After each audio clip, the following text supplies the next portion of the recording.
Ал келесі 19 сосын 20 көбіше осы честно 19 сияқты ұзақ есептер көре бастаса Шаршап қала ма? жоқ, нетеді, мынаны шығара алмаймын деген сразу ойда келеді да сондай нәрсе. Ой, тасташы деп ше. Солай тастап кетеді көбісі. Бірақ бұл тығыздығы бар есептер негізі барынша оңай болады. Көбейте салатын. Бензол бізде салты H6. Оны дейді хлорлаған дейді. Хлорлаған кезде не шығады? Салты H5 хлор. Бір сутегімен екінші хлор H хлор болып шығады. Я, вот. Енді сол хлорды не деді? Хлор сутекті толық сіңіру үшін натрий гидроксиді ерітіндісімен қажет болды. Яғни H хлорға тағы да екінші натрий гидроксидін қосты дейді да. Реакцияда жұмсалған бензолдың көлемі керек. Қайтадан мына жақ керек. Бізге не беріліп тұр? Миллилитр тығыздық сразу көбейтіп жіберейік мына жерді. Натрий гидроксиді беріліп тұр ғой бізге. Бізге мына натрий гидроксиді беріліп тұр. Бензолдың көлемі дейді, біз литрмен таппай-ақ қояйық, өйткені мына жерде тағы да тығыздық берілген екен, онда масса табайық біз, x грамм. Тығыздық берілсе, онда масса тапқандарыңыз дұрыс. Өйткені тығыздық арқылы литр табу дымда емес. H хлорға натрий OH қоссаң, натрий хлорымен натрий бұл неше болды? Тығыздықтар. Ро көбейтілген ба? 199. Аха, 26 көбейтілген 1 бүтін мынандайды көбейттің ғой, неше шықты? 199 шықты менде. 199 9 ба? Иә, жарайды. 199-да 9 үтір қай жерде? 199-дан кейін ба? Иә. Еще ол 20%-тік көбейтесіз. 0,2 көбейтеміз. Түсіндік қоя, кәдімдей бір нәрсе 20%-тік десе көбейтіп 100-ге бөле салмайсың ба? 39-98 шығады. Қанша? 39-98. 39-да 98 грамм шықты, е? 39-да 98 ол натрий гидроксидінің үстіне қоям. Иә, астына эмері. Астына 40. Екеуі почти бір ғой. 40. Бізге қараңызшы, мына жерде H хлор, мына жердегі H хлордың екеуінің коэффициенті бірдей ғой, сразу бензолдың граммын таба беруге болады. Уайымдамай таба беріңіздер. Мына H хлор тауып алып, оны мына жерге қойып, зачем, е? Бірдей ғой екеуі. 78, ал давай 78-ді көбейтесіз, 40-қа бөлесіз үшін есе, 78-дің өзі шықпай ма? 40 деп алады. 77-9. 78-дің өзі шығады. Енді бізге керек, көлем керек. Ол үшін массаны бөлесің тығыздыққа, 0,88-ге бөлесің. Көлем табу үшін массаны роға бөлмейсің ба? Тура солай сияқты бізге көлем керек екен. Значит, массаны 88-64. 64. Не ровно. Д жауабы шықты. Вот осылай. Нормально? Шығаруға бола ма екен? Апай, ана жерде сұрақ жіберейінші. Иә. Грамм таптыңыз, сол кезде бензолдың эмері қалай 78 шықты? 26 қой. Жоқ. 12-ні 6-ға көбейтім. 12-ні 6-ға көбейтесің? Оған 6 қоссаң 78 бес пе? Иә, 78. Сұрақ бар ма басқа? Нормально ма? Жоқ, апай, түсінікті. Мына жердегі заттардағы, кофе дәндерінде бірдеме үшін кофеиндегі мына заттағы азоттың массалық үлесі. Сіз С7, H12, N4, O деген бар ғой. Соның эмерін тауып, 100% дейсіз да. Оның құрамындағы азот N4 ба? 56 болады, иә, апай. 4-ке көбейтесің, x% дейсің ғой. Шығара саламыз ба? Мынау 56 ма? Иә, 28-ді 4-ке көбейтсек. 33 болады. Жатырыңыз. 28-ді 4-ке көбейтсеңіз. Ойбай, Олай емес пе? 14 екен ғой, иә? 14 екен ғой. 56. 56. Мынаның емері қанша? Қазір 168. 168. Жарайды, 56-ны 100-ге көбейтіп 168-ге бөлсеңіз 33-те шыға ма? Иә, менде солай шықты. Сен сендім менді. Апай, менде де солай шықты. 56.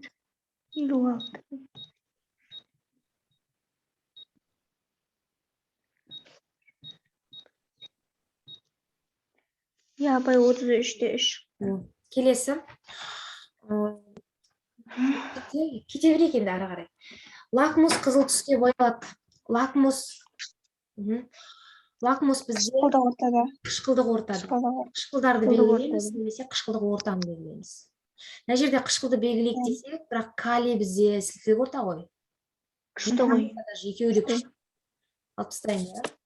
H йод бізде қышқыл, барий де күшті, сонда алып тастаймын. Магний бізде әлсіз, бром күшті ма? Күшті, иә? Онда осы жауап. Біз мына қышқылдарына мән бермейміз, өйткені қышқылдық ортада қышқылдың бәрі кіре береді. Біз мына жақта тұздарына мән береміз, иә? Мына жерде калий NO3 күшті, бейтарап орта, натрий күшті, хлор күшті, бейтарап орта. H хлорына мән бермейміз, алюминий әлсіз, хлор күшті. Қандай орта? Қышқылдық орта. Натрий күшті, калий күшті, мына жер сразу алып тастайық. Металы бізде әлсіз болу керек қой қышқылдық ортада. Міне, мырыш әлсіз, хлор күшті. H жауап болады. Қышқыл онсыз да кіреді, ал тұздардан біз қышқылдық ортаны, яғни металы әлсіз, қышқыл қалдығы күштісін табу керекпіз. Бұл жерде түсініксіз ешкімде жоқ шығар деп ойлаймын. Өте берейін ба? Иә, апай. Галогендер. Бром, фтор, йод. Йод. Сосын күкірт жата ма, апай? жоқ, қалқа күкірт деген. Сахароза гидролизі нәтижесінде түзілетін заттар. Сахароза, Глюкоза. глюкоза мен фруктоза. Асалды ма, апай? Салты, H12, салты, H12, O6 шығады. Осындайдың екеуі шығады. Біреусі глюкоза болады, екіншісі фруктоза болады. Фруктоза мен глюкоза шығады. Сахароза деген, мысалы, салты, С12, H22, O11, гидролиздеу деген H2O қосқан кезде, мынадайдың екеуі шығады деген сөз ғой. H12, O6, біреусі глюкоза, біреусі фруктоза. Магнийдің тотығу дәрежесін білесіңдер ғой? Плюс 2. Плюс 2. 0 бола алады. Любой элемент бізде тотығу дәрежесі 0 бола алады. Любой элемент. Тотығу дәреже деген валенттілік емес, сондықтан ол 0 бола алады. Жүйелеу номенклатурасы бойынша спирттер, альдегидтер, кетондар. Спиртте қандай ол? Ол. Альдегидте ал кетонда 10.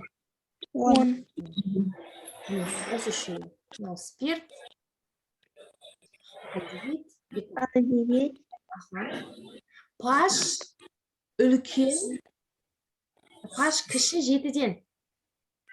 Паш 7-ден кіші болып тұр ғой. Қандай орта? Кіші болса? Төмен орта. Жоқ, паш 7-ге тең болса, бейтарап орта. Бейтарап. Ал паш кіші 7-ден болса, қышқылдық. Себебі Қ деп жаттап алыңыздар дедім, К. Кіші ол қышқылдық деп. Значит, үлкен ол негіздік орта, уже мұна екеуін жаттап алса, негіздік орта онсыз да шығады. Сондықтан бізге кіші болғандықтан қышқылдық орталардың металы әлсіз болу керек бізде. Металы әлсіз болу күшті. Металы әлсіз болу керек, қышқылы күшті болу керек. Все?